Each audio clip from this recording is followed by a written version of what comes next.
Szanghaj to miasto, które dla jednych jest symbolem przyszłości, a dla innych miejscem pełnych kontrastów i absurdów. To tutaj obok futurystycznych wieżowców stoją stare europejskie kamienice, a kilka ulic dalej można znaleźć miejsca pamiętające początki komunistycznych Chin. To już drugi film z Szanghaju na tym kanale, gdyż w jednym nie sposób zmieścić wszystkich atrakcji tego miasta. W tym materiale sprawdzimy, jak naprawdę wygląda jedno z najważniejszych miast Azji, zobaczymy centrum biznesowe Szanghaju pełne neonów, gigantycznych ekranów i technologii, które momentami wyglądają bardziej jak film science fiction niż zwykła codzienność. Wejdziemy też do futurystycznych sklepów i restauracji, gdzie zakupy, płatności i obsługa działają zupełnie inaczej niż w Europie. Ale Szanghaj to nie tylko nowoczesność.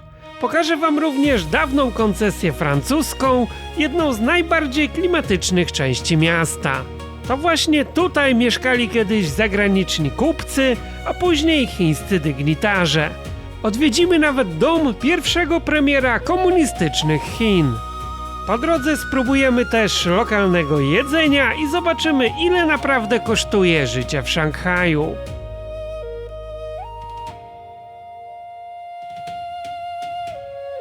Czy jedno z największych miast świata rzeczywiście robi aż takie wrażenie na żywo? Zostańcie do końca, bo im dalej od turystycznych pocztówek, tym ciekawszy robi się prawdziwy Szanghaj. W tym filmie sprawdzimy, czy Szanghaj jest tak nowoczesny, jak pokazuje go internet. A propos samego internetu, to w Chinach sprawa z nim wcale nie jest taka prosta, gdyż w tym kraju działa wielka zapora internetowa. Na lotnisku bez problemu kupimy też fizyczną kartę SIM, ale jeżeli chcecie, aby działały wam wszystkie aplikacje, strony internetowe i komunikatory, których na co dzień używacie, czyli ponad 90% tego, czego używa się w Polsce, tak musimy kupić sobie kartę eSIM z wbudowanym VPN-em. Oczywiście można byłoby się bawić w instalację jakichś zewnętrznych programów, ale tak naprawdę nie ma to sensu.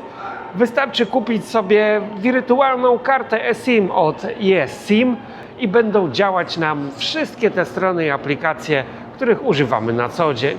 Z kodem podróżowanie możecie dokonać pierwszego zakupu nieco taniej. Dodatkowo, jeżeli wybierasz się w jednej podróży nie tylko do Chin, ale również do Hongkongu czy Makao, tak zamiast kupować 3 oddzielnych kart SIM, wystarczy jeden eSIM, który będzie działał w tych 3 krajach. Do wyboru mamy różne pakiety w zależności od naszych potrzeb internetowych. Możemy też wybrać sobie opcję nielimitowanego internetu i nie martwić się wtedy o zużyty transfer.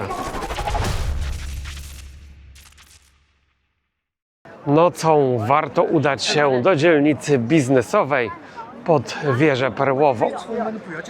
Wieczorem to wszystko jest już podświetlane na różne kolory, tak więc miasto zmienia oblicze. Jest tutaj nieco mniej tłocznie niż na głównej promenadzie nadrzecznej. W centrum biznesowym możemy poruszać się systemem kładek, dzięki czemu nie trzeba blokować tutaj ruchu samochodowego, a możemy sobie podziwiać okolicę, która jest dość imponująca. Pod nami jest rondo, chronione przez spore oddziały wojska, policji. Jest to jakby nie było wizytówka Chin, więc muszą pilnować tego miejsca. Z kładki widokowej mamy widok na 2 najwyższe budynki Szanghaju, ikoniczną wieżę perłową, czyli wieżę radiowo-telewizyjną. Przypomina ona faktycznie 3 perły nabite na taki pal. W tych kulach perłowych jest restauracja oraz punkt widokowy. Można sobie tam wyjechać za opłatą. Jeśli zaś spojrzymy w drugą stronę, mamy widok na najwyższy budynek Chin, Shanghai Tower. To ta owalna wieża pośrodku tych 2 wieżowców. Stąd być może się nie wydaje, ale faktycznie jest to bardzo wysoki budynek, na którego szczycie również mieści się punkt widokowy, na który możemy wyjechać windą za odpowiednią sowitą opłatą. Obok wieży perłowej natrafiamy na sklep Disneya. Sklep jest oczywiście licencjonowany, oryginalny, więc w środku znajdziemy wszystkie postacie z bajek i filmów Disneya. Jest to na pewno nie lada gratka dla dzieci, ale i dla dorosłych. No fajnie sobie przypomnieć postacie z bajek, które się kiedyś oglądało, na czele z myszką Mickey i kaczorem Donaldem. Jest tu oczywiście też Kubuś Puchatek, no i mnóstwo jakichś innych, nowszych postaci, których nawet nie znam. Ale jak na Disneya przystało, tanio nie jest. Na przykład taki mały misiek kosztuje 100 juanów, czyli ponad 50 zł. Jakiś czas temu Disney wykupił Marvela, więc znajdziemy tu również słynnych amerykańskich Harrosów. Ja ogólnie nie lubię chodzić po sklepach, ale tu te chińskie sklepy są jak galerie sztuki, jak muzea i mógłbym chyba w nich spędzać wiele godzin, po prostu oglądając. Nie zabierajcie do takiego sklepu swoich dzieci, bo wyjdziecie stąd z torbami pełnymi zabawek, ale pustym portfelem albo pustym kątem. Te rzeczy naprawdę kuszą, no i które dziecko nie chciałoby mieć zabawki czy jakiegoś gadżetu ze swoim ulubionym bohaterem. Ale te maskotki są naprawdę zrobione bardzo dobrze, dopracowane w szczegółach. To nie jest taka tandeta z pierwszego lepszego bazaru.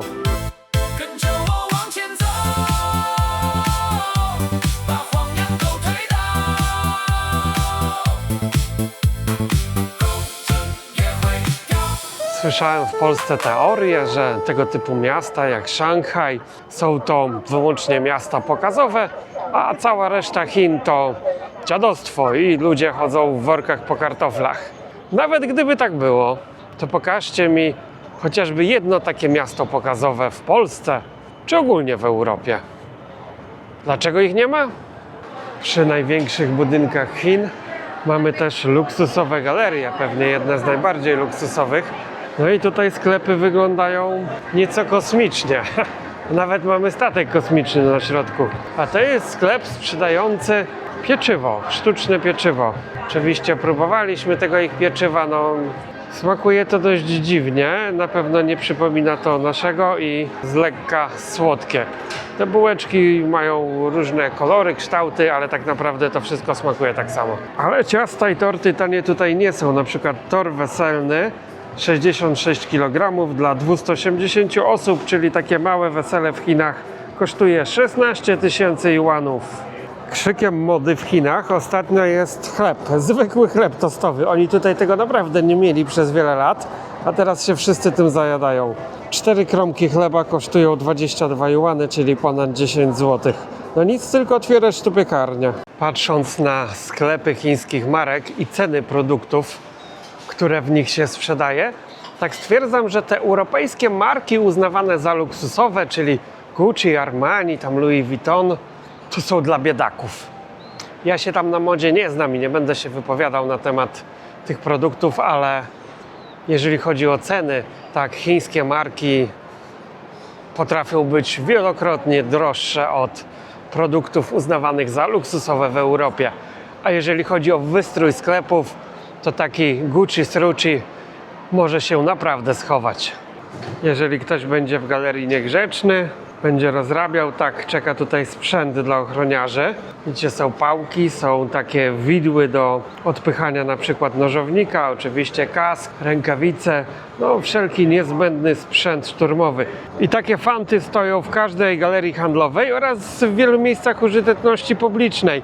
Widziałem nawet u ochroniarza szkolnego tarcze, pały oraz widły do rozdzielania uczniów. Niby jest tutaj zamordyzm, mnóstwo kamer, tych ochroniarzy, milicjantów, żołnierzy, pełna inwigilacja, ale z drugiej strony jest też ład i porządek. No Chińczycy są zdyscyplinowanym narodem, ale to się chyba stało za pomocą kija, tak, nie inaczej, bo gdyby ich tak zostawić samym sobie, żeby robili co chcieli.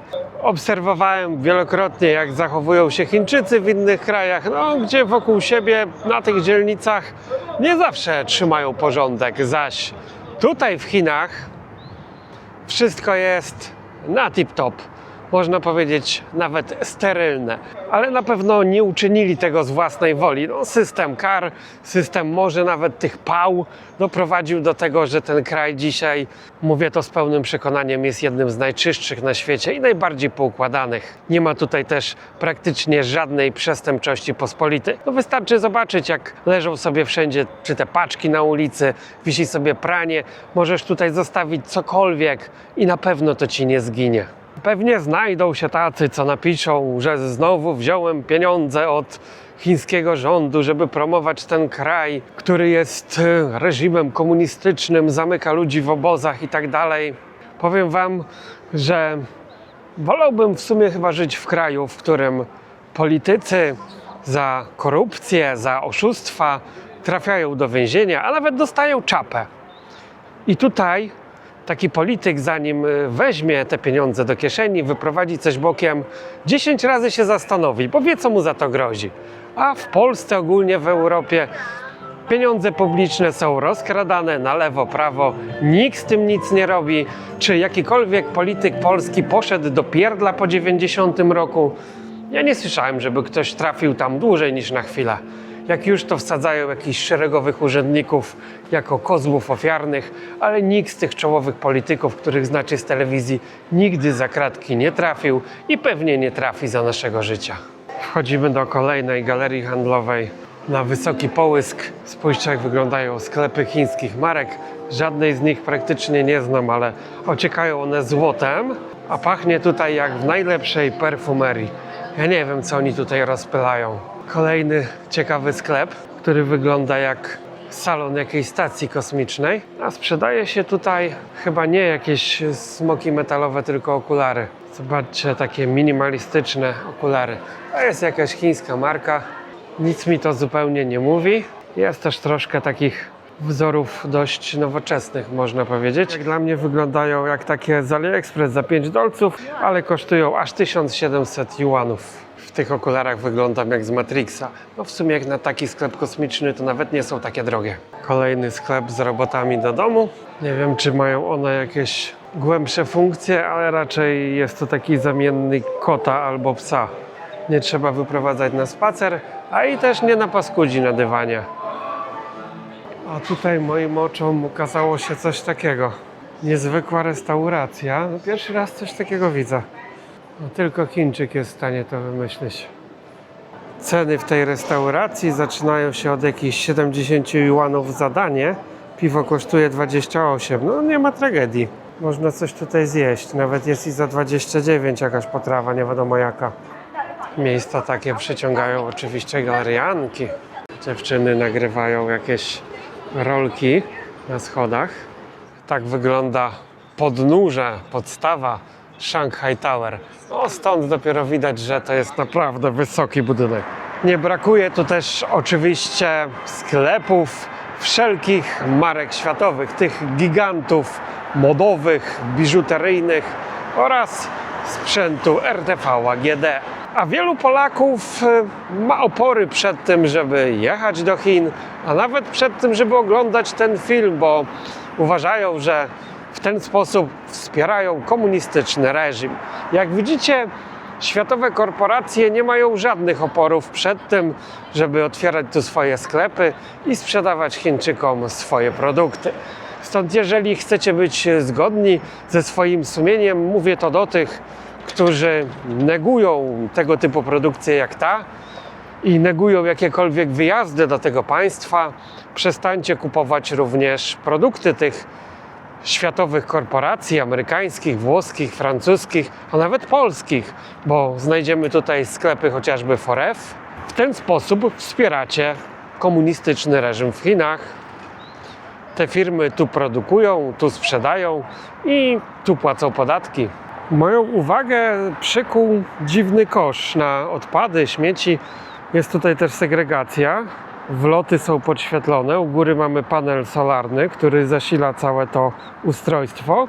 No i możemy tutaj sobie włożyć wszelkie odpadki. Każdy rodzaj odpadków ma inną dziurkę.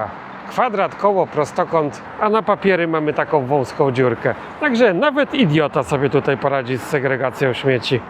Czasy drukowania plakatów reklamowych w Chinach chyba dawno już minęły. Papier zastąpiły tutaj ekrany LEDowe wysokiej rozdzielczości. Można na nich emitować dowolne reklamy z dowolną częstotliwością. Klient płaci i od razu ma emitowaną reklamę przez określony czas. Chiny mają też taki swój totalizator sportowy, China Sport Lottery, coś jak nasz totolotek. No i tutaj są punkty wystawione nawet na ulicy. Wprost na ulicy są takie budki, różne zdrabki, różne gry liczbowe. Chińczycy widać chętnie oddają się tego typu grom. Że tego typu hazard jest na całym świecie. Kasyna w samych Chinach są nielegalne, więc muszą korzystać z tego typu rozrywki hazardowej. Ale jak chcą sobie zagrać w prawdziwym kasynie, tak jadą do Makao, czyli chińskiego Las Vegas, które rozmachem przebija to amerykańskie. Jeśli nie wierzycie, to obejrzyjcie koniecznie film z Makao na tym kanale. Tutaj możemy zjeść sobie lody w kształcie głów zwierząt. Do wyboru mamy różne psy, koty. Czegoś takiego jeszcze nie widziałem. Czego to Chińczyk nie wymyśli? A taki lód kosztuje 36 juanów. Kolejny ciekawy sklep Minisoland. Możemy kupić tutaj różnego rodzaju miszki, zabawki. Trwa tutaj istny szał zakupowy. Coś jak przed Bożym Narodzeniem w Polsce. Wszyscy kupują na potęgę. A to też tanie rzeczy nie są. Nawet mi, staremu dziadowi, cieszy się tutaj oko. A co mówić, jak takie dziecko wejdzie do takiego sklepu?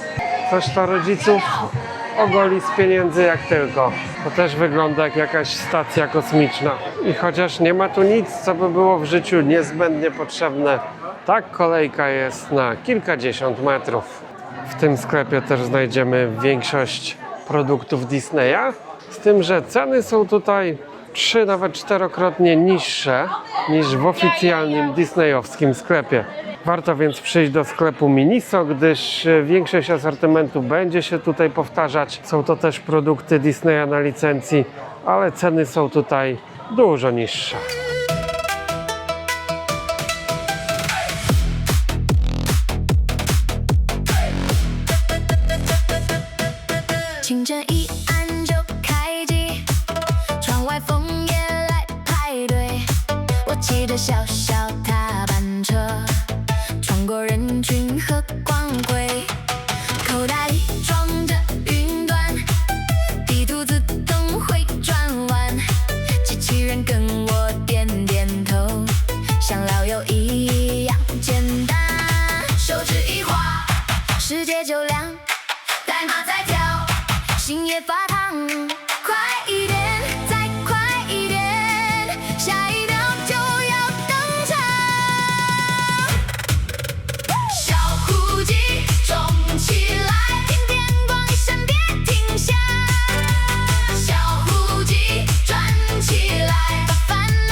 Porządek tutaj pewnie został wymuszony metodą kija i mandatu, no bo jeżeli by się jej nie stosowało, to mogłoby to wyglądać tak. To są schody do naszego hotelu, do pokojów. A tutaj mało kto chodzi, bo większość osób korzysta z windy, ale tak się schodzi do recepcji. W Polsce to zaraz taki hotel dostałby mandat od Straży Pożarnej za blokowanie drogi ewakuacyjnej, a tutaj, jak widzicie, nikomu to nie przeszkadza. To już jest teren prywatny, więc można sobie ponastawiać, a ludzie i tak mają jeździć windą, więc po co mają schodzić schodami? Przy Parku Ludowym mieści się okazały gmach Rady Miasta, Urzędu Miasta, tak to można nazwać. Budynek rządu szanghajskiego, który otoczony jest przez kordony milicji, wojska, jakichś szpicli, nie wiadomo czego jeszcze. No, widać, że jest to mocno chroniony obiekt. Przy urzędzie miejskim możemy pochodzić sobie po centralnym placu, który jest całkowicie pusty. Są tutaj tylko milicjanci, jakieś służby specjalne oraz pracownicy pielęgnujący zieleń miejską. Zaś po drugiej stronie placu mieści się Muzeum Szanghaju, z którego dowiemy się o historii tego miasta oraz kulturze jego mieszkańców. Wszędzie jest tutaj ochrona i jest bardzo czujna. Gdy tylko postawiłem sobie nogę, o tutaj dosłownie na tym schodku poniżej, od razu ochroniarz zaczął krzyczeć, że tutaj nie wolno już wchodzić. No nie zdążyłem nawet usadowić dobrze stopy. Nie ma opcji, żeby zrobić coś nielegalnego w tym kraju. Wszędzie są oczy, jak nie kamer, to oczy ochroniarzy. Od 2026 roku też zaostrzono bardzo przepisy odnośnie lotów dronem. Wiele osób mnie o to pytało, jak latać w Chinach. No jest to teraz bardzo ciężkie. Ogólnie w dużych miastach latanie jest całkowicie zabronione. Grozi to konfiskatą drona oraz mandatami. No jeżeli będziecie latać po takich strefach rządowych, jak na przykład ta, tak problemy mogą być dużo większe. A żeby móc legalnie latać dronem, tak trzeba przede wszystkim zarejestrować go w lokalnym systemie, w lokalnej aplikacji. Żeby to zrobić, trzeba mieć chiński numer telefonu. Oczywiście strona jest też po chińsku. I jak już to zrobimy, chcemy latać sobie powiedzmy w Szanghaju albo w jakimś innym mieście, musimy też ściągnąć lokalną aplikację w języku chińskim, aplikację lokalnej policji i tam zgłaszać swoje loty. Oprócz tego strefy zakazane są pokazane w jeszcze innej aplikacji. DJI nie ma ich wbudowanych wszystkich, stąd jeżeli wystartujemy sobie gdzieś, później może się okazać, że przyjdzie do nas policja, bo jednak tam nie wolno latać. Ogólnie jest to mocno skomplikowane w tej chwili i chyba już praktycznie całkowicie jest zamknięte dla obcokrajowców, jeżeli chodzi o duże miasta. Na śniadanie udaliśmy się dziś do małej knajpki w przejściu podziemnym na pierogi wonton. Pierogi wegetariańskie z warzywami kosztowały 14 juanów, a ja zamówiłem sobie pierogi z krewetkami za 22 juany. W takiej zupie jest po 10 sztuk pierogów. Ale co ciekawe, w knajpie śpi również kot. Taka fajna kociczka. Cieszy to tym bardziej, że w Chinach nadal spożywa się około 3 milionów kotów rocznie. W celach spożywczych są hodowane. No i pomimo, że w każdym domu, zakładzie usługowym jest taki kotek machający łapką na szczęście, wielu Chińczyków nadal nie ma oporów przed tym, żeby takiego futrzaka wsadzić do garnka i zjeść. W Chinach można trafić na bardzo dziwne wersje produktów, które znamy z Europy. Na przykład cytrynową Coca-Colę w żółtej puszce. Pierwszy raz widzę taki smak. Możemy czasem trafić na promocję piwa. Tutaj na przykład jakieś piwo po 4 juany, czyli około 2 zł. A tutaj mamy piwa litrowe Chongqing za 9 juanów, czyli około 3,5 zł za litrowego browara w takiej aluminiowej puszce. Nawet jest piwo o smaku marakui za 10 juanów. A Budweisera kupimy sobie za 5 juanów.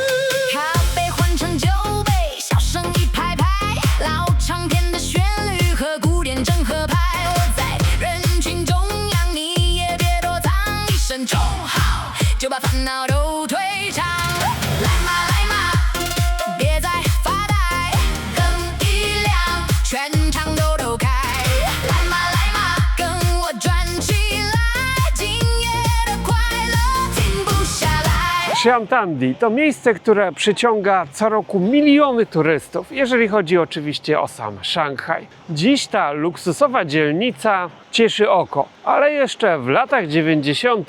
wyglądała ona zupełnie inaczej. W tych ceglanych domach, które można tutaj zobaczyć, nie mieszkała kiedyś elita, tak jak ma to miejsce dziś. Nie było tutaj eleganckich restauracji, ale w jednym budynku mogło tłoczyć się nawet 10 rodzin, bez wody i kanalizacji. A nieczystości były wylewane nocą gdzieś na ulicę albo do pobliskiego jeziora. Plan był prosty. Wszystko wyburzyć i postawić tutaj nowoczesne apartamentowce. Jednak amerykański architekt udowodnił, że przeszłość może być bardziej dochodowa niż nowoczesna betonowa pustynia i postanowił zrewitalizować dzielnicę i dziś jest to jedno z najmodniejszych miejsc w Szanghaju. Dziś to miejsce jest wspaniałym dowodem na to, że można połączyć przeszłość z teraźniejszością i pogodzić to wszystko ze sobą razem, aby służyło nadal miejscowym społecznościom, no i przy okazji przyciągało tłumy turystów. Dziś w tym dawnym slumsie, bo tak to trzeba nazwać, mieszczą się eleganckie knajpy, bardzo drogie sklepy. Tutaj nawet za kawę musimy zapłacić 80 juanów. Dokładnie w tym miejscu odbył się pierwszy zjazd komunistycznej partii Chin. Więc jest to bardzo ważne miejsce pamięci dla Chińczyków i to chyba mogłoby tłumaczyć tak dużą ilość policji i wszelkiego rodzaju służb, które ochraniają to z pozoru nieciekawe miejsce. Dziś dzielnica tam mocno kontrastuje z otaczającymi ją wieżowcami ze szkła, stali i betonu. Jako że jesteśmy wcześnie rano, jest tutaj jeszcze bardzo pusto. No i co ważne, nie ma jeszcze tłumów turystów. Turyści z wycieczek dopiero się budzą. Trzeba przyznać, że Chińczykom to miejsce udało się zrewitalizować znakomicie. Plątanina wąskich uliczek, taki labirynt. Można się tutaj nawet zagubić. I po raz kolejny chyba to mówię w tym mieście. Przypomina mi to taki sztuczny park rozrywki. Zrobiony na potrzeby filmowe, zrobiony na potrzeby turystów. No Chińczycy są mistrzami w robieniu czegoś takiego. Możemy znaleźć tutaj fontannę fortuny z 3 dziwnymi posągami. No teraz pieniędzy nie ma, bo wyławiają, a ci wszyscy smutni panowie w czarnych garniturach i czarnych maseczkach to jakaś tajna ochrona, tajna milicja. Stoją oni tutaj wszędzie i obserwują. Pomimo, że wszędzie są kamery, które śledzą każdy ruch, tak dodatkowe pary żywych oczu też zawsze się przydadzą. Panuje tutaj taki nowobogacki klimat. Nowobogacko-chiński. Pomieszanie wschodu z zachodem, no to miejsce jest różnie interpretowane. Turyści widzą tutaj kawałek starych Chin. Chińczycy zaś mówią, że jest to jedno z najbardziej zachodnich miejsc w Chinach. Także każdy widzi co innego. Chińczycy bardzo boją się zimna, stąd mają często takie ochraniacze na swoich skuterach. Coś jakby wyciąć 2 dziury na ręce w starej pierzynie i zarzucić to na skuter. Tutaj można zobaczyć kota w klatce. Nie wiem dlaczego on jest akurat tak zamknięty. No być może ktoś by go tutaj porwał na jakiś rosół. W parku czuć już klimat wiosenny. Wszędzie kwitną kolorowe kwiaty, drzewa, a w powietrzu unoszą się przepiękne zapachy. W parku tradycyjnie możemy spotkać ćwiczących Chińczyków. No już jest późno, bo jest grubo jakieś 10 po 8. Więc to już są resztki, które zostały. Tutaj słońce dzisiaj wstało po godzinie 5. Park otwierają już o 5 i o tej godzinie pomimo dość chłodnego poranka można już spotkać tłumy ćwiczących tai chi. Chińczycy wiedzą, że dobra kondycja fizyczna to podstawa, dlatego nawet emeryci w podeszłym wieku cieszą się tutaj bardzo dobrym zdrowiem. W parku ludowym mieszka też wiele kotów, nawet takich puchatych jak ten i widać, że rano wszystkie dostają jedzenie. Mają tutaj suchą karmę oraz mięso. Ćwiczą nawet takie babcie 90-letnie. No i to jest podstawa zdrowego stylu życia. Zamiast zaczynać dzień w kolejce do lekarza, one sobie ćwiczą w parku. Miejscowi opiekunowie kotów jeżdżą wózeczkiem po parku i dokarmiają koty. W okolicy parku ludowego mamy kilka ciekawych obiektów muzealnych. Między innymi Muzeum Historyczne Szanghaju, Muzeum Planowania Miasta, czyli muzeum z futurystycznymi projektami, które zostały już zrealizowane w mieście i będą zrealizowane w kolejnych latach, oraz kilka obiektów kulturalnych. Dzielnica ta została zaprojektowana w latach 50., czyli już w trakcie trwania tego brutalnego komunizmu. Wybudowano tutaj oprócz parku m.in. okazały budynek teatru szanghajskiego. W kolejnym parku natrafiamy na, nie wiem, zlot saksofonistów. Jest tutaj mnóstwo facetów grających na saksofonach, że przeradza się to w taką kakafonię. No być może nie mają gdzie ćwiczyć, no w tych domach, gdzie mieszka się na kupie, jednak ciężko by było chyba przy rodzinie tego typu rzeczy uprawiać. Nuty mają w telefonach i sobie ćwiczą. No i oprócz tego można tutaj spotkać pary taneczne. Tańcują sobie różne tańce towarzyskie, kółko emerytów i rencistów, którzy spożywają jakiś posiłek w parku wspólnie. Bardzo fajnie. Integracja, wymiana plotek, parki są pełne seniorów, którzy no tak spędzają swój czas. Zamiast pierdzieć w stołek, ćwiczą sobie tai chi, tańcują, grają na różnych instrumentach, wymieniają plotki. O, tutaj mamy kolejną grupę taneczną. No tego bym się nie spodziewał po Chińczykach. Ale w ogóle do jakiej muzy oni tańczą? No to w Polsce by to było nie do pomyślenia. BPM 140 i wyżej. Widać, że są różne kółka zainteresowań. Tutaj tańczą do techno, zaś tutaj mamy kółko tańców towarzyskich. Jakieś tango. Każdy znajdzie coś dla siebie. Przychodzi ktoś z głośniczkiem i puszcza muzę z telefonu.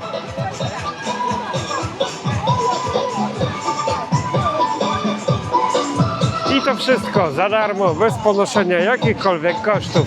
I tak wyglądają wszystkie parki w Chinach. Na kolejnej polanie w parku mamy sekcję kręcenia bąków. Chińczycy kręcą tutaj bąki różnych rodzajów i różnych rozmiarów. A tam gościu nawet kręci butelkę od szampana. A to wszystko w cieniu pomnika Marksa i Engelsa, czyli ludzi, którzy tworzyli, byli współtwórcami założeń komunizmu. Jestem pełen podziwu dla miejscowych seniorów. Wiedzą, co zrobić ze swoim czasem. Zamiast pierdzieć w fotel i oglądać bzdurne programy w telewizji, a w szczególności kanały informacyjno-propagandowe, spędzają czas na świeżym powietrzu, oddając się swoim ulubionym pasjom. Jak widzicie, nie potrzeba wiele, nie potrzeba też pieniędzy, żeby wspaniale spędzać czas, cieszyć się piękną pogodą z przyjaciółmi, ze znajomymi. No i co ważne, jeżeli zajmiemy się czymś aktywnym na świeżym powietrzu, tak będziemy zdrowsi. Bierzcie przykład z Chińczyków, którzy wiedzą, jak zachować zdrową formę na długie lata. Ci mężczyźni są, no to niektórzy grubo po 70, ale zobaczcie, w jakiej oni są formie, jak oni się ruszają. To nie ma nic wspólnego z obrazem polskiego seniora. Tutaj są oni pełni życia, pełni energii. Oczywiście nie mówię, że wszyscy w Polsce są w złej formie, ale jeżeli porównamy sobie taki ogólny obraz, chociażby tego, co widać w parku, to jest przepaść, to jest przepaść. Są tu oczywiście ludzie, widać, w gorszej formie fizycznej, na wózeczkach, ale też spędzają sobie czas w parku. A w Polsce mówi się, że w Chinach jest ucisk, że ci ludzie są nieszczęśliwi. No nie wiem, ja tutaj nie widzę nieszczęśliwych seniorów. Wielu z nich pewnie nie ma żadnych emerytur, a ci, którzy mają, to mają je dużo niższe niż w Polsce, ale pomimo tego widać uśmiech na ich twarzy, są radośni, więc jak widzicie, wcale do życia nie potrzeba dużo, do szczęśliwego życia, bo jakieś tam podstawy mają chyba zapewnione. Każdy jest ubrany, czysty, a tutaj mamy kobiety ćwiczące z mieczami. Ewidentnie w tym parku są różne sekcje. Można też tutaj nauczyć się pewnych czynności. W sekcji kręcenia bąków seniorzy, chętnie widziałem, pomagają nawet turystom zrozumieć podstawy tej sztuki, bo nie jest to łatwa sztuka. No takiego bąka zakręcić i jeszcze robić z nim różne ewolucje, to nie każdy będzie potrafił. Myślę, że wymaga to mnóstwo praktyki, mnóstwo czasu spędzonego na kręceniu bąków, żeby później efekt był taki, jak widać. No ale ważne, aby mieć zajęcie, nie siedzieć w domu i nie zaprzątać swojej głowy brudnymi myślami.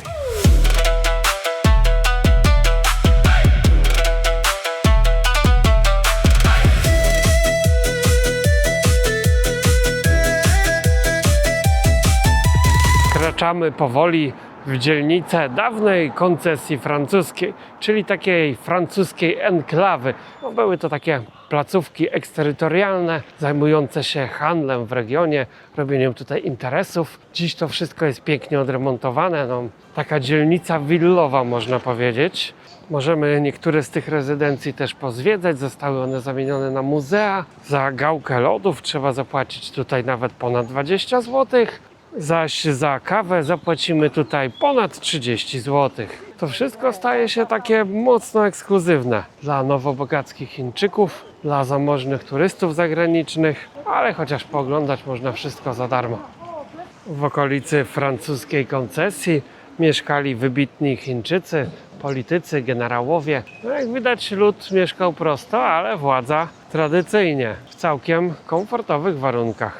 Dom ten należał do czołowego przywódcy Komunistycznej Partii Chin oraz pierwszego premiera komunistycznych Chin w latach 49-76. Przyczynił się on również do normalizacji stosunków z USA w latach 70., dzięki czemu Chiny przestały być izolowanym od Zachodu państwem. Samochód oczywiście nie jest produkcji chińskiej, a pochodził ze zgniłego burżuazyjnego Zachodu, którym gardzili. W domach generała urządzono muzeum, wstęp tutaj jest bezpłatny. No niestety wszystko jest po chińsku. Dom jest spory, z zewnątrz nie wydawał się taki duży. No i w każdej z komnat stoi jakiś ochroniarz. Tutaj oni bardzo pilnują swojego dobytku. Wyposażenie domu pochodzi z lat 40. XX wieku. Możemy tu znaleźć również sporo gazet z tamtego okresu, niektóre nawet po angielsku. Dom jest dostępny w całości do zwiedzania, wszystkie piętra i widać, że mieszkało tutaj mnóstwo ludzi. Służył on do pracy oraz był miejscem zakwaterowania. Zobaczcie, tutaj w jednym pokoju mamy biurko i od razu łóżka. Kończyło się pracę, szło się spać, wstawało i pracowało dalej. I tak wyglądają wszystkie pokoje. W każdym pokoju była jakaś miska do mycia albo umywalka.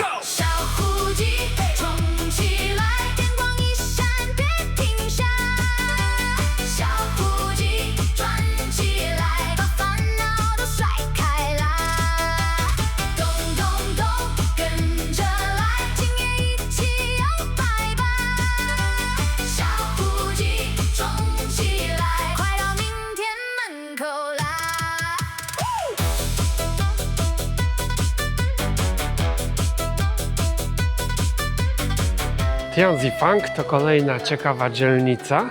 Do 1998 roku był to zwykły, gęsto zaludniony obszar mieszkalny dla pracowników pobliskich fabryk. Jednak jego historia zmieniła się pod koniec lat 90., kiedy to chiński artysta Chen Zhifei otworzył tam swoją pracownię.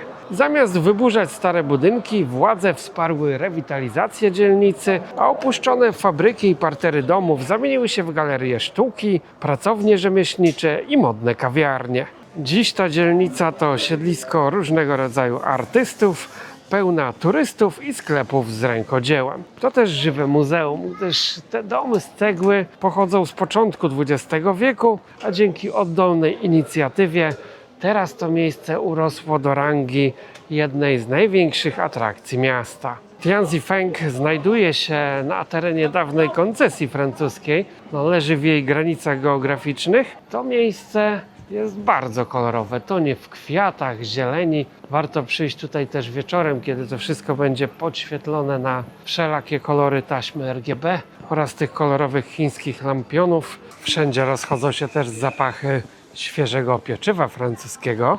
Możemy kupić tu również pamiątki, na przykład magnes z chińskim kotem albo magnes z ojcem Chiny, ojcem rewolucji, czyli Mao Tse-tungiem. Są też takie ciekawe smoki. Ta dzielnica zachowała jeszcze swój unikalny klimat, pomimo modnych knajpek. Pomiędzy tym wszystkim suszy się pranie. Tutaj nadal mieszkają ludzie. Nie jest to miejsce typowo stworzone na potrzeby turystów, takie sztuczne, sterylne, tylko ono naprawdę żyje. Można sobie kupić chociażby pieczone macki ośmiornicy. Można wypić tutaj też piwo. Na szczęście piwo jest na każdym kroku dostępne w Chinach. Sprzedawcy też dają do spróbowania różnego rodzaju herbaty. I co ciekawe, ta dzielnica wcale nie jest zbyt droga. Ceny są tutaj dostosowane na każdą kieszeń, każdy coś dla siebie znajdzie. Tutaj nie dość, że jest bardzo ciekawy klimat, tak jeszcze można sobie coś zjeść w całkiem rozsądnej cenie, czy w ogóle wypić, albo kupić jakieś pamiątki. Tutaj również sklepy urządzone są z pomysłem. W większości produktów spożywczych możemy sobie popróbować bezpłatnie. Stąd zanim wydamy pieniądze na jakieś głupoty, wiemy, czy to się nadaje w ogóle do spożycia. Popróbujemy sobie przynajmniej za darmo dziesiątek rodzajów herbat. Bardzo dobrych herbat owocowych. Popróbowaliśmy różnych gatunków herbaty zupełnie za darmo. Mają tutaj bardzo egzotyczne smaki, na przykład herbata z dodatkiem mangostina, owoców mango, a nawet tak pospolitych owoców jak zwykły czerwony arbuz. Pierwszy raz widzę taki duży magnes. Można przepływać go łódką. Cała panorama Szanghaju kosztuje aż 89 juanów. Wielu osobom Chiny kojarzą się z takim brudem, nieładem, ale widzę, że to się dynamicznie wszystko zmieniło. Przynajmniej jeżeli chodzi tutaj o państwa środka. Teraz wygląda to czyściej jak w większości krajów Europy. Zobaczcie, jak stworzone są tutaj chociażby sklepy. Wszystko jest poukładane tak, jakby projektowali to najlepsi projektanci. A do tego, jeżeli znajdziemy odpowiednie miejsce, tak kraj wcale nie musi być drogi. Pomimo, że wygląda to wszystko bardzo ładnie, tak jeżeli chwilę poszukamy, tak znajdziemy miejsce, w którym będzie nas stać na wszystko. I w porównaniu do cen polskich zapłacimy tutaj dużo mniej. Postanowiliśmy spróbować chińskich, tradycyjnych lodów. Jeden lód kosztuje 5 juanów. Jest to ponoć tradycyjny chiński smak, jak za dawnych komunistycznych lat. Wygląda to trochę jak taki zamrożony kawałek wody albo zeskrabany szron z lodówki. Faktycznie smakuje to jak zamrożona woda, a te lody nie zawierają w ogóle mleka. Smakują, jakbyśmy odłamali taki sopel lodu z dachu. Z tą różnicą, że ten sopel namoczylibyśmy w czymś, co przypomina smak gumy do rzucia. Ale ogólnie lód ciężki do zjedzenia. Na tym chyba zakończy się przygoda z chińskimi lodami. A tutaj babka zbiera sobie pranie. Ludzie dookoła chodzą, robią zakupy. A tutaj trzeba ściągać poszwy i nawlekać pościel. Może gdzieś w jakimś hosteliku dla turystów. Ta dzielnica nie jest sztuczna, gdyż tutaj żyją ludzie i można zajrzeć do niektórych mieszkań. Nie będę komuś wchodził do chaty, ale tak wyglądają wejścia do domu. Zobaczcie, tutaj są umywalki, jakieś garnki, mini kuchnia, a tam dalej jest przejście pewnie do obiektów sypialnych. Że żyją tu pewnie jeszcze na kupie, tak jak za dawnych lat. Ale życie w takim miejscu pewnie jest ciekawe. Dużo się tutaj dzieje, zarówno w dzień, jak i wieczorem. Jeżeli chcecie zjeść normalny chleb, tak trzeba iść do Normal Bread. I tutaj jest normalny chleb, a nie ryżowy. Bułki nie są tanie, bo jedna bułka kosztuje od 12 juanów. Są nawet po 20 juanów z jakimś nadzieniem dobrym. No ale mało jest piekarni w mieście, które produkują normalne pieczywo. Nie wiem, jak oni to robią, ale tutaj te owoce są gigantyczne. To jest mandarynka jednak. Zobaczcie, to jest kiść winogronu. One są wielkości piłeczek ping-pongowych. Taki kiść winogronu jest większy od mojej dłoni. To są śliwki. Śliwka ma, zobaczcie, zwykła śliwka. To jest wielkości naszego jabłka. Czereśnie również wielkości piłeczek ping-pongowych. Truskawka też jest dość spora. Są białe truskawki. To jest chyba coś w rodzaju zielonego rynku, ale też płaci się tutaj wyłącznie bezgotówkowo. Chińczycy uwielbiają zieleninę, stąd tego typu miejsca są jeszcze obecne w krajobrazie. Ale czereśnie też nie są tutaj tanie, bo kosztują aż 88 juanów za kilo, czyli ponad 4 dychy. Widać tutaj naleciałości kuchni francuskiej. Pieką sporo bułeczek, nie wiem nawet jak to nazwać, ciasteczek w stylu ciasta francuskiego, ale posypanych mocno przyprawami. Wpadliśmy na śniadanie do jednej z restauracji na tej dzielnicy. I większość restauracji wygląda dzisiaj w ten sposób. Nie mamy menu tradycyjnego, tylko jest to kod QR. I co ciekawe, jak zeskanujemy go aparatem telefonu, tak on nam nie zadziała, nie otworzy się nic. Musimy użyć jednej z tych aplikacji do zeskanowania kodu i dopiero będziemy mogli złożyć zamówienie. Ja użyłem akurat Alipaya, którym od razu zapłaciłem za zamówienie. Wybieramy sobie coś z listy. Oczywiście nic nie ma tutaj po angielsku, wszystko jest po chińsku, ale na szczęście są zdjęcia, więc można zamówić w ciemno. Przeklikujemy się tymi krzaczkami, jest to w miarę intuicyjne, więc nawet nie znając chińskiego, tak jak ja, dałem radę to zrobić. Tutaj jest nasze zamówienie. Kosztowało to 49 juanów, 2 dania, dodatkowe jajko i puszka chińskiej Pepsi. Jak tylko kliknąłem zamówienie, od razu przyniesiono do stolika Pepsi. Także oni to moment widzą. Tylko zgłosiłem jeszcze za pomocą tłumacza, że dania mają być bez cebuli i za chwilę powinniśmy otrzymać jedzenie. No, zobaczymy, jak to będzie. Wszystko jest tutaj automatyczne, zrobotyzowane, można powiedzieć. Stąd jeżeli wybieracie się do Chin, tak nie kupujcie juanów w Polsce, ani nawet nie wymieniajcie tutaj w ogóle gotówki, bo jest to zupełnie niepotrzebne.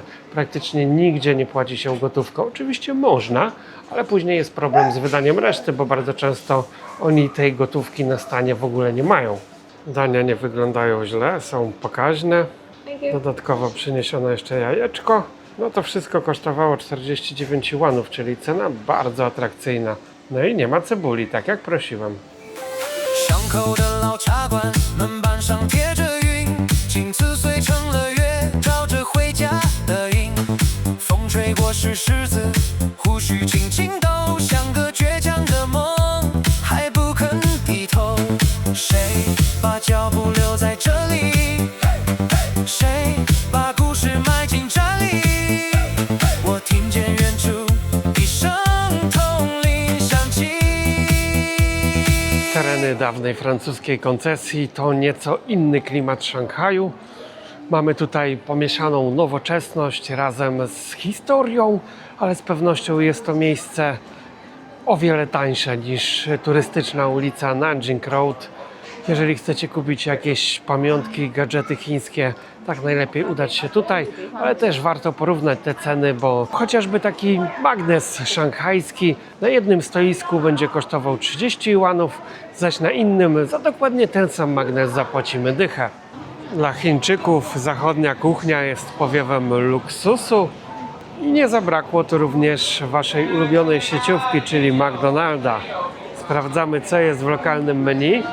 No i możemy znaleźć tutaj chociażby hamburger z krewetkami. Bardzo ciekawa opcja. Jeżeli chodzi o taki zestaw, hamburger, napój plus frytki, tak kosztuje to 28 juanów. Duży zestaw, hamburger podwójny, nuggetsy, frytki i cola to koszt 58 juanów. W porównaniu do cen w restauracjach chińskich, no to tanio nie jest, bo za jakieś 40 tak zjemy sobie bardzo fajne danie w knajpie obok, na przykład chińskie pierogi albo jakieś danie z ryżem czy makaronem. Do tego oczywiście starczy na kolę, która kosztuje tutaj z reguły 4-5 juanów, a tutaj chociażby jedno jakieś takie udko kosztuje 15 albo skrzydełko. Powiewem zachodu są również pączki w cenie 12 juanów za sztukę. Ale jak sprytnie wystają z nich truskawki albo jakieś krem pistacjowy, no ten chleb i bułki może wyglądają przepięknie. Tutaj w środku jest zatopiona parówka, wystaje końcówka. Tutaj mamy też bułkę z parówką, ale to wszystko jest sztuczne i słodkie. Tutaj malutki chlebek kosztuje 25 juanów. Mnóstwo jakichś deserków owocowych, ciasteczek. No kusi to, nie powiem, kusi to. Próbowaliśmy już tego. No, wygląda to przepięknie, ale smakuje wszystko bardzo podobnie. Takie babeczki kosztują od 10 do 13 juanów. Restauracje w galerii handlowej są pełne. No i wszędzie są darmowe próbki napojów oraz jedzenia. Można sobie spróbować nawet zupy z kaczej krwi. No, czegoś takiego jeszcze nie widziałem. To jest ogórek olbrzymi.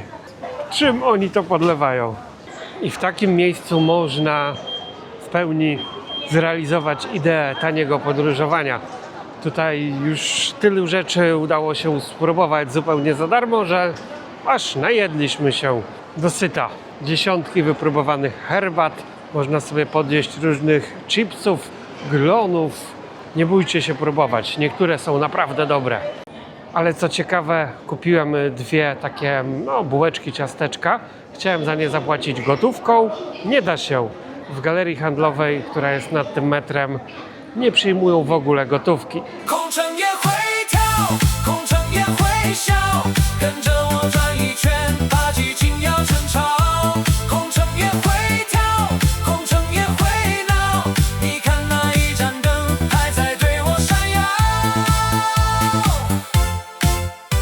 Z dawnej francuskiej koncesji, pachnącej dziś przyprawami i historią, udajemy się w kolejne miejsce. Creative Space M50. To dawna dzielnica robotnicza. W 1937 roku powstała tutaj olbrzymia fabryka włókiennicza oraz osiedle dla robotników, którzy mieli w niej pracować. Fabryka działała prawie do końca XX wieku, po czym została opuszczona. Na początku XXI wieku postanowiono zrewitalizować to miejsce, przywrócić je do życia i nadać mu zupełnie nowy charakter. Miejsce to plątanina wąskich uliczek, stąd kiedy trafi się tutaj jakieś nieszczęście typu pożar, no to nie wiedzie tutaj tradycyjny wóz strażacki, dlatego Chińczycy produkują takie malutkie samochodziki. Ten samochód ma wysokość jakieś 1,80 m, myślę, że nie więcej. I mieści się tutaj pompa, jakiś malutki zbiornik wody, no i może transportować 3 strażaków. Być może w tym miejscu kiedyś była zakładowa straż pożarna. Miejsce to pachniało kiedyś farbami używanymi do farbowania tkanin tutaj produkowanych, a dziś pachnie historią. Historią tego niezwykłego miejsca, które stało się siedzibą dla ponad 150 galerii, warsztatów rzemieślniczych zlokalizowanych na terenie dawnego kompleksu fabrycznego. Władze Szanghaju promują młodych artystów, dają im ulgi na czynsze, ulgi podatkowe, aby zakładali tutaj swoje małe biznesy i przyciągali tym turystów do niegdyś podupadłej i prawie wymarłej dzielnicy. Artyści chyba dobrze zarabiają w tych Chinach, bo fury stoją tutaj niekiepskie.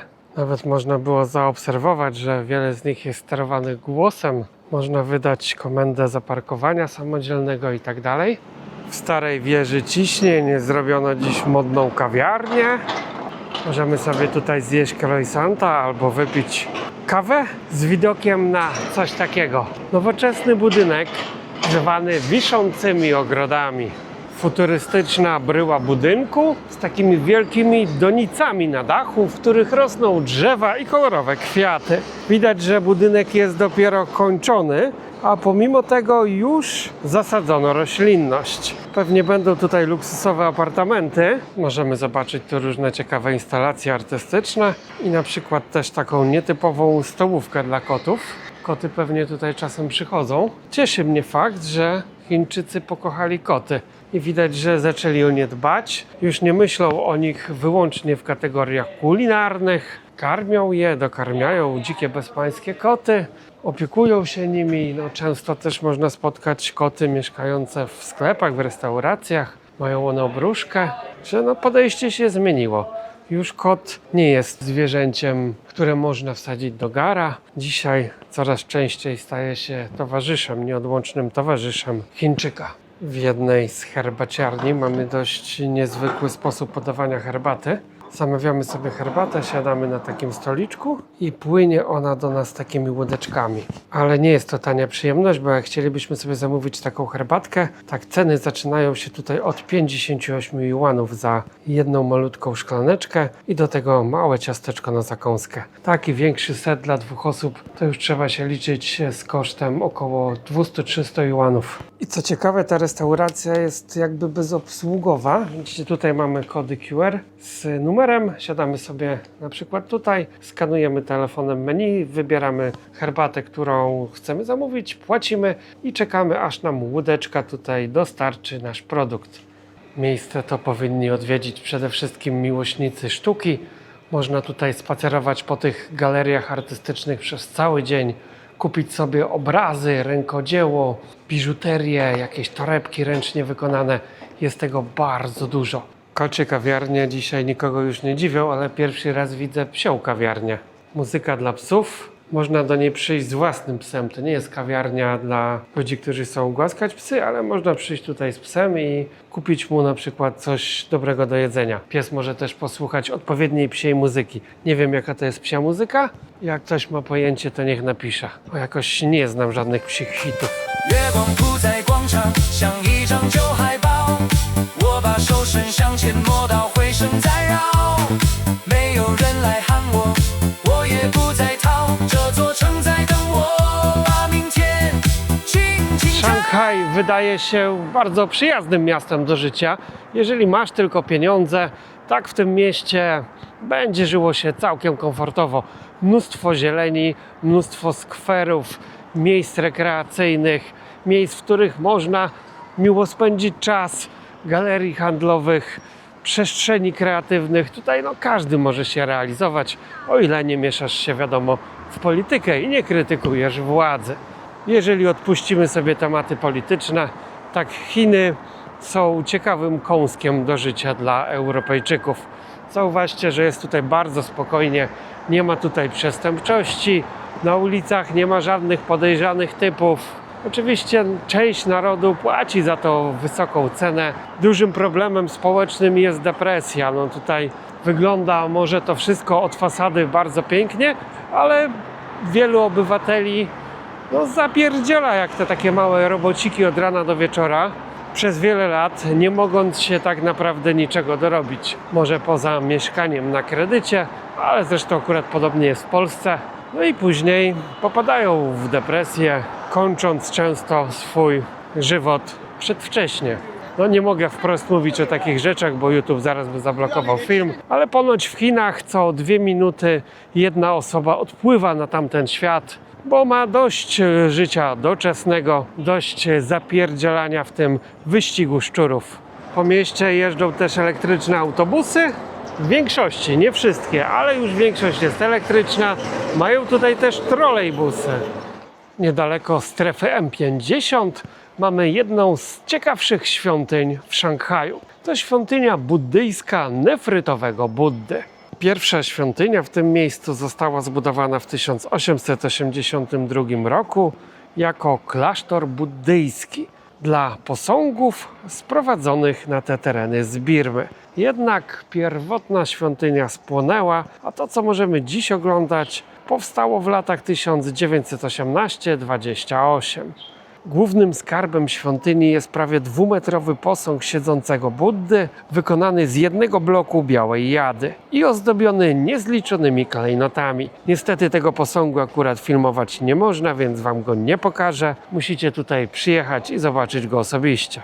Wstęp do świątyni jest darmowy, ale oczywiście można zostawić tutaj datki, które zbierane są na każdym kroku. Chińczycy też oddają się tu gorliwym modlitwom. Można więc popodglądać, jak wyglądają te ich rytuały religijne w praktyce. No a sama świątynia wygląda bardzo ciekawie. W mieście jest kilka jej podobnych, ale akurat do tej możemy wejść za darmo. Nie jest ona też turystycznie oblegana, stąd jak widzicie można tutaj sobie spokojnie to wszystko pooglądać, no i nawet porobić jakieś fajne zdjęcia. Niektórym ewidentnie modlitwa weszła za ostro. Tą kobietę chyba opętał Budda. Jest ona w jakimś dziwnym stanie lewitacji. Odszykuje różne frazy dziecięcym głosem. Ciężko powiedzieć, o co to chodzi, i ten stan trwa już dobre 10 minut. Nie rusza się ona z miejsca, tylko stoi i rozmawia z duchami.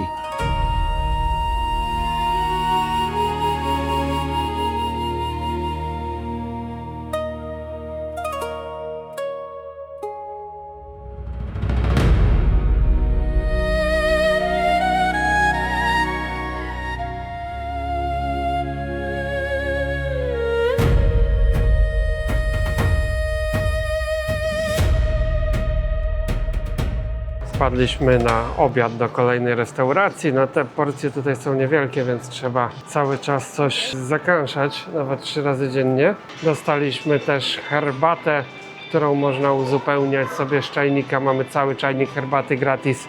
Oto co przyniesiono za niecałe 100 juanów, czyli około 50 zł. Mamy tutaj potężną zupę, tofu i nie wiem, w sumie zamawiałem w ciemno. Miska ryżu, ta słynna chińska miska ryżu. Jakiś kotlet to będzie dla kotów, bo to było w zestawie, nie dało się zamówić inaczej. A tutaj mamy zielone nudle szpinakowe z tofu i jakąś imitacją mięsa. Do tego kacze jajko moczone w sosie sojowym i zupa pomidorowa jakby z jajecznicą. Do tego puszka coli i wielki dzban herbaty. Kelner niósł pierogi z krewetkami. No, zamówiliśmy tyle rzeczy, że już nawet zapomniałem, co zamówiliśmy. Więc nie mówcie, że Chiny to drogi kraj. Jak widzicie, jest bardzo tanio i jest w miarę, jakbym powiedział, luksusowo. I bardzo podoba mi się ten system zamawiania przez kod QR, menu w telefonie. Po pierwsze, nie musimy czekać na kelnera, aż przyjmie zamówienie. Po drugie, nie musimy czekać na rachunek. Po trzecie, nie musimy czekać na resztę, jeżeli płacimy gotówką. A tak kelner przychodzi tylko raz, przynosi nam posiłek, który zamówiliśmy, jem i wychodzę. Oszczędność czasu, oszczędność pieniędzy dla właściciela knajpy, bo może wtedy bardziej efektywnie wykorzystać swój personel. Zamiast 3 razy taki kelner podchodzić do klienta, podejdzie do niego wyłącznie raz. Żarcie naprawdę bardzo sycące, no tym razem przesadziliśmy, ale po takiej porcji zapewne dzisiaj już nie będziemy nic jeść. Czyli mogę stwierdzić, że stawka żywieniowa na 2 osoby za cały dzień wyniosła nas dzisiaj 150 juanów. Podzielcie to sobie na pół i mniej więcej wyjdą złotówki. Kierujemy się dalej w miasto, przechodząc obok Muzeum Historii Naturalnej. Jest to nowoczesny budynek, w którym zgromadzono ekspozycję poświęconą faunie chińskiego kraju. A obok mamy też przepiękny park. Park Rzeźb, jak nazwa głosi. Mamy tutaj olbrzymie posągi jakichś byków. Tam widzę pasie się struś. Niespodziewanie akurat udało się trafić na sezon kwitnienia wiśni. Wiem, że z tego znana jest głównie Japonia, ale w Chinach też jest mnóstwo tego typu drzew. Zapach jest teraz obłędny, no i widoki również niekiepskie. Kolejna ciekawa instalacja artystyczna. Struś schował głowę w piasek. Która głowa należy do niego? Mamy tutaj kilkanaście wystających głów strusia. Ktoś miał dobry pomysł. W parku mieści się też kwiaciarnia, ale spójrzcie, jest ona już zamknięta po godzinach pracy, ale mimo tego nikt kwiatów nie pochował. Kwiaty sobie stoją, będzie można je jutro rano pewnie kupić, a może nawet i teraz można zapłacić tutaj Alipayem. Nikt się nie boi, że te kwiaty gdzieś się podzieją nocą. Tutaj wszędzie wielki brat czuwa. Spójrzcie chociażby na ten słupek. Jest na nim 1, 2, 3, 6 kamer. Tutaj każdy park wygląda przepięknie. Jest pełen zieleni, pełen kolorowych kwiatów. Śpiewają tutaj nawet ptaki, co w Chinach wcale nie jest takie oczywiste. Odwiedziliśmy dziś chyba 4 czy 5 parków, większość przypadkowo, zupełnie nieplanowanie. Wszystkie są zachwycające. I z perspektywy fotografa powiem Wam, że do takiego parku możemy iść na sesję jednego niedużego parku.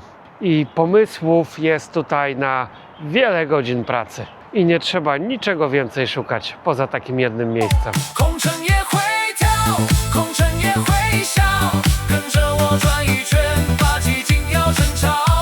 空城也会跳，空城也会闹，你看那一盏灯还在对我闪耀。